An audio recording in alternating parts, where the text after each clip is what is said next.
एवढंच नाही तर FIR मध्ये अमेडिया कंपनीचं नाव आणि पार्थ पवारचं नाव हे घातलं गेलं पाहिजे अशी डिमांड मी करते. तसं विरोधी पक्षांनी सुद्धा करणं गरजेचं आहे.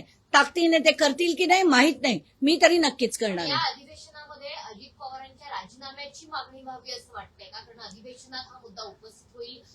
विरोधी पक्षांनी विशेषतः काँग्रेसने म्हटले की आम्ही हा मुद्दा उचलून धरू. मात्र जर पार्थ पवारांवरती गुन्हाच दाखल नसेल तर अजित पवारांपर्यंत पोहोचणार कसा हा प्रश्न आहे. खरंच आहे, पण म्हणूनच मी म्हणते की FIR मध्ये पहिलं अमेडिया एंटरप्राइजेस LLP आणि पार्थ अजित पवारचं नाव हे घातलं गेलं पाहिजे. ते घातल्याबरोबर अजित पवारांना राजीनामा हा द्यावाच लागेल आणि त्याच्यासाठी मी लढणार आहे जसं मी म्हटलं. पण विरोधी पक्ष पैकी आता मला जर फक्त कळलं की काँग्रेस करतंय, पण बाकीचा विरोधी पक्ष सुद्धा काय करतोय याच्यावरही प्रश्नचिन्ह आहे. त्यांनी देखील करावं अशी नम्र विनंती मी त्यांना करते.